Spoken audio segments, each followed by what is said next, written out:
tarde, tudo bem? Como tá aí o sábado de vocês? Aqui tá muito frio, muito vento. Todo mundo agasalhado, todo mundo ficando doente. Deus tem misericórdia de nós. O frio tá chegando. Vamos preparar e tirar os agasalhos dos guarda-roupa. Começar a se preparar pro inverno. Mas vamos embora. Eu, particularmente, adoro frio. Adoro. Tá, vamos continuar então hoje os estudos sobre Jesus. E o estudo que nós vamos fazer hoje é aquele que eu deixei o título ontem. Por que devo colocar as coisas de Deus em primeiro lugar? Por que devemos colocar as coisas de Deus em primeiro lugar na nossa vida? Vamos ler então em Lucas 2. Tem um texto complementar que eu vou ler antes, tá bom? Bom, o título hoje é Os Negócios do Pai. Não posso evitar me perguntar como Jesus era quando criança. Que aparência tinha enquanto dormia? De quais brincadeiras gostava? O que jogava com seus amigos? Que machucados teve nos joelhos que a sua mãe cuidava com carinho? Porém, as Escrituras não nos dão pistas desses eventos. Apenas algumas pessoas testemunharam o crescimento do menino desde o nascimento. Sabemos, entretanto, que Jesus crescia e se fortalecia em espírito, cheio de sabedoria, e a graça de Deus estava sobre ele. Quando Jesus tinha cerca de 6 anos, deve ter entrado na escola. Durante 5 anos, junto com seus colegas da vila, deve ter memorizado o Pentateuco, que é os 5 primeiros livros da Bíblia. Depois, aos 12 anos, foi apresentado aos estudiosos da lei no templo, em Jerusalém, e foi testado com perguntas relativas ao seu treinamento. Nem é preciso dizer que passou com distinção. E então, os pais de Jesus o perderam de vista na grande Jerusalém. Talvez você seja uma avó como eu. Levar seus pequenos netos ao supermercado pode fazê-la suar frio. Quando as crianças correm de um lado para o outro, brincando de pega-pega pelos corredores, às vezes desaparecem por um minuto assustador. Ou imagine como seria perder seu filho adolescente no centro da cidade de Nova York. Isso me faz imaginar a sensação de José e Maria, retornando da celebração e percebendo que Jesus não estava perto deles. Que alívio encontrá-lo a salvo. Quando seus pais lhe perguntaram por que havia feito isso a eles, Jesus respondeu: Por que é que me procuráveis? Por que é que me procuráveis? Não sabeis que me convém tratar dos negócios do meu Pai? Aquele era o homem-deus dizendo ao mundo ao seu redor que estava chegando o tempo em que, em primeiro lugar e acima de tudo, ele deveria cuidar dos negócios espirituais do Pai. Apesar dele amar seus pais, havia um relacionamento que deveria superar em muito qualquer laço terreno. É disso que eu devo cuidar. Era o que ele estava dizendo. Será que podemos honestamente dizer que o nosso relacionamento com Deus é cuidar dos negócios que vêm em primeiro lugar, que os interesses do nosso Pai ultrapassam nossos próprios interesses? Quais são os deveres nas nossas vidas? Será que Deus vem verdadeiramente em primeiro lugar em nossas decisões, planos, objetivos e caminhada diária? Jesus colocou os negócios do Pai em primeiro lugar. Não deveríamos fazer menos que isso. Esse é o texto do estudo. Vamos fazer então a leitura da Bíblia que se trata desse assunto, que fica em Lucas 2, do verso 39 ao 52. Lucas 2, do verso 59, ou 39 a 52. Diz assim: E quando acabaram de cumprir tudo segundo a lei do Senhor, voltaram a Galiléia para a sua cidade de Nazaré. E o menino crescia e se fortalecia em espírito, cheio de sabedoria, e a graça de Deus estava sobre ele. O título agora: Jesus no templo aos 12 anos de idade. Ora, todos os anos iam seus pais a Jerusalém à festa da Páscoa. E tendo eles já 12 anos, subiram a Jerusalém, segundo o costume do dia da festa.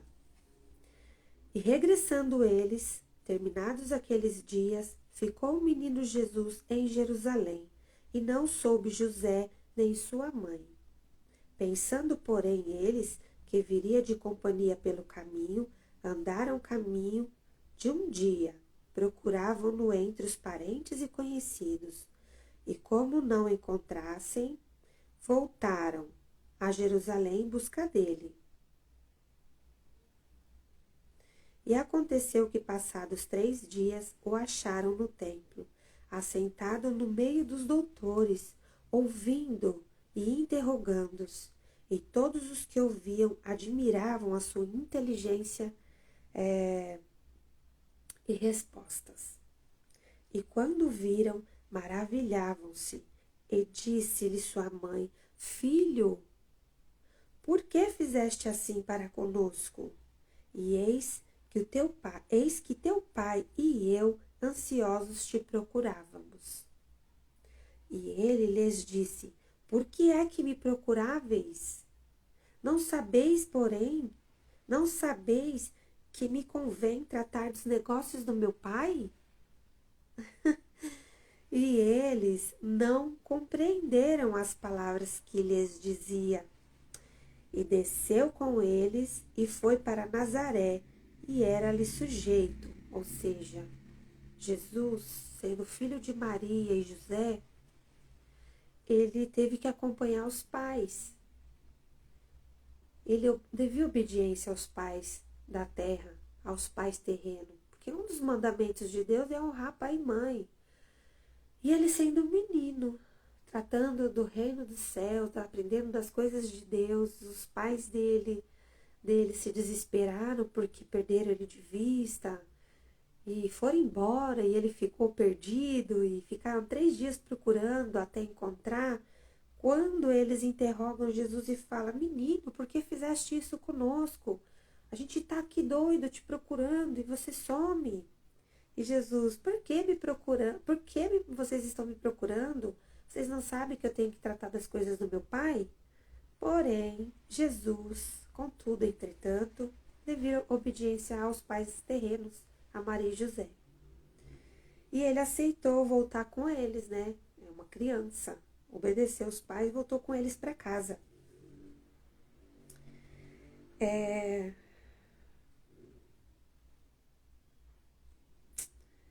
E desceu com eles e foi para Nazaré, e era-lhe sujeito. E sua mãe guardava no seu coração todas essas coisas. E crescia Jesus em sabedoria, e em estatura, e em graça para com Deus e os homens. Gente, que passagem linda! Todas as passagens que eu tenho lido sobre Deus e sobre Jesus são lindas, lindíssimas. O versículo-chave desse texto está no verso 49. E ele lhes disse: Por que é que me procuráveis? Não sabeis que me convém tratar dos negócios do meu pai? De meu pai? Gente, é assim. Esse estudo de hoje, ele se trata de de como Jesus, sendo Filho de Deus, tinha preocupação em aprender mais sobre Deus, em aprender mais sobre o Pai, em se dedicar a estar no meio dos doutores, estar no templo, ouvindo, interrogando sobre Deus, sobre as pregações. A gente pode imaginar que Jesus, como uma criança normal, foi para a escola, aprendeu.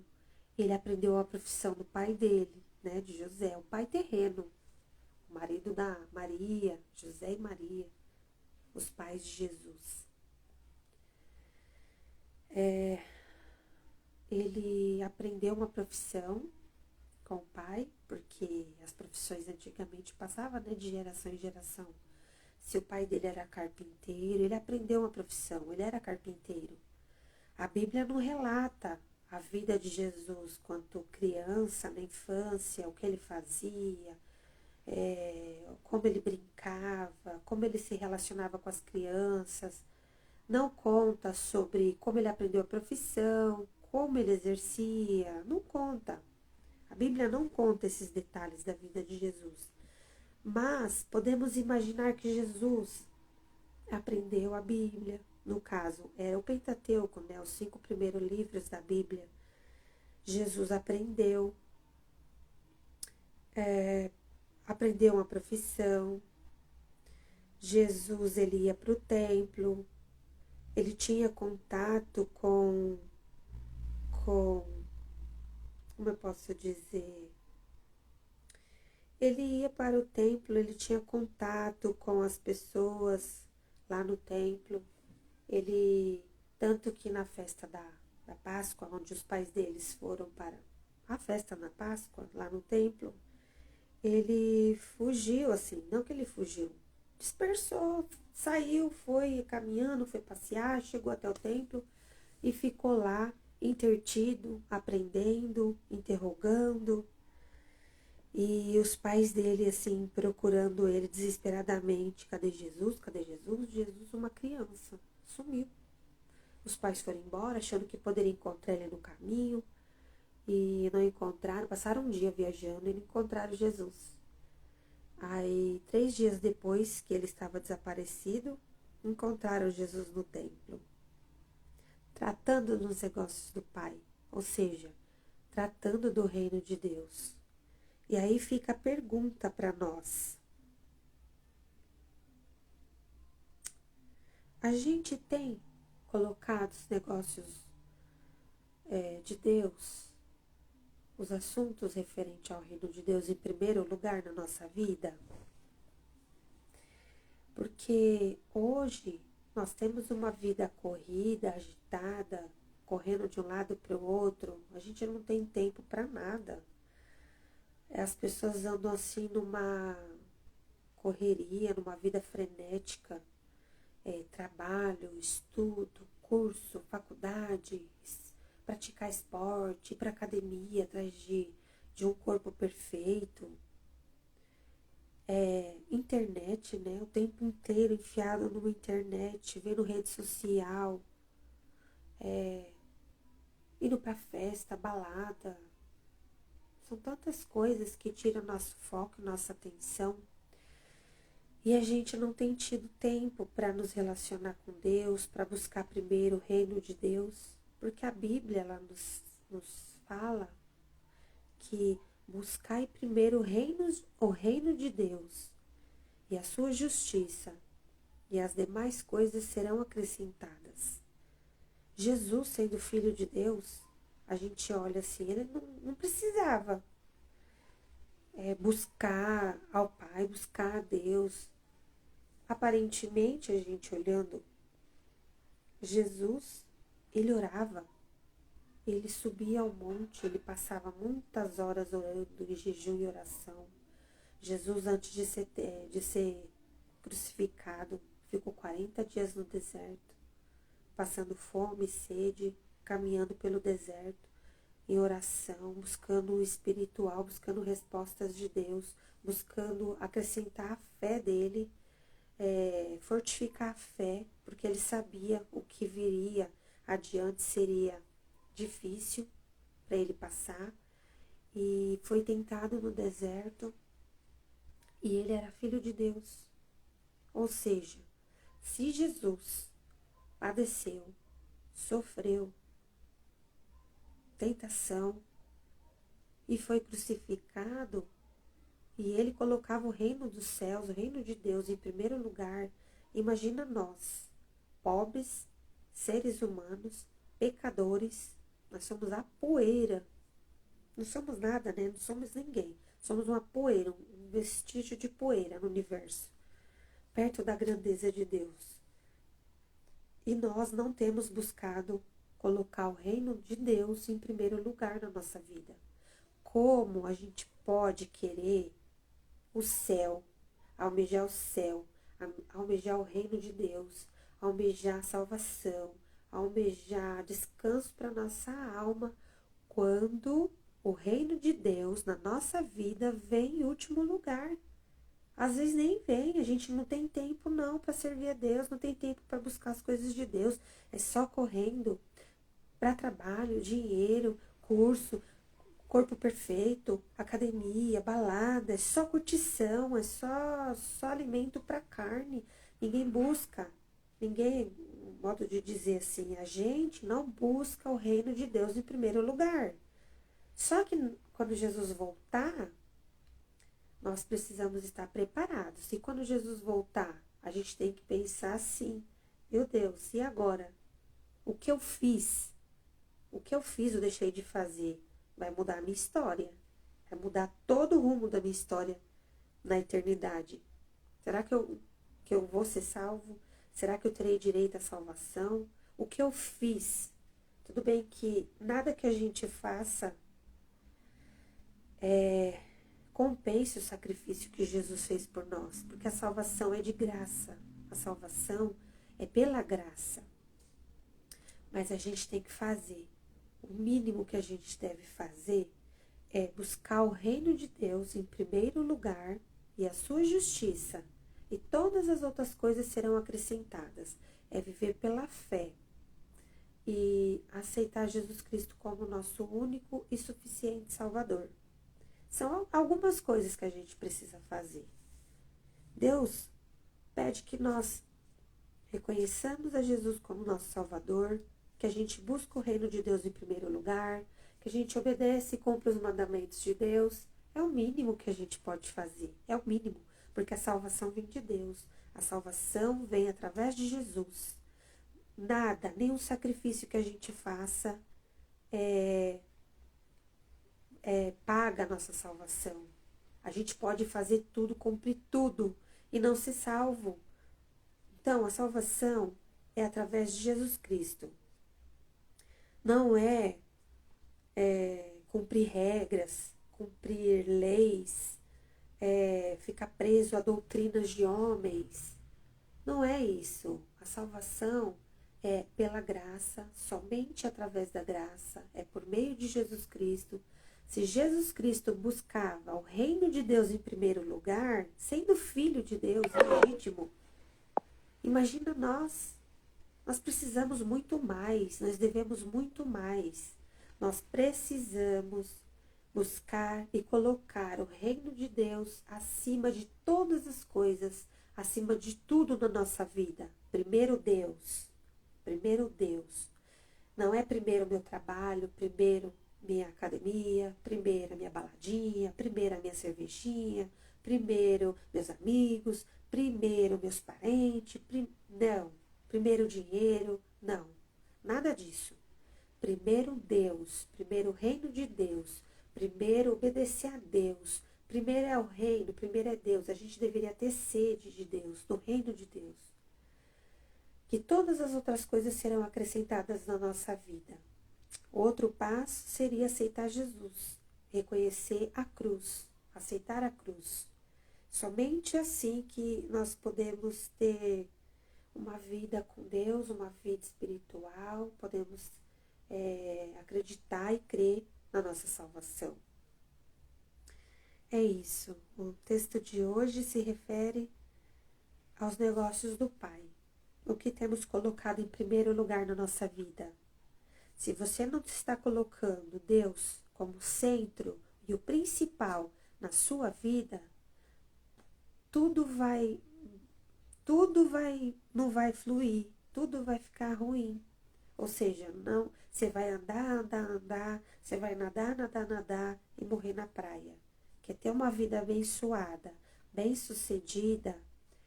Coloque o reino de Deus como primeiro lugar na sua vida e todas as outras coisas serão acrescentadas. Eu agradeço por este momento que nós passamos, estudando mais um estudo sobre Jesus.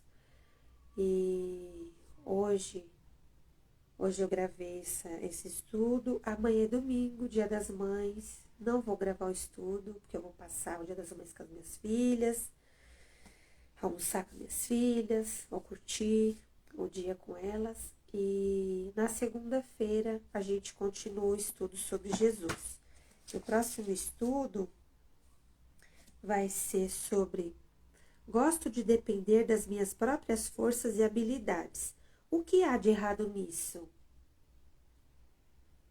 Pra gente refletir.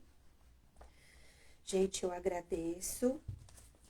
Fiquem com Deus. Vamos continuar os estudos. Tem muito mais estudos muito bons vindo por aí.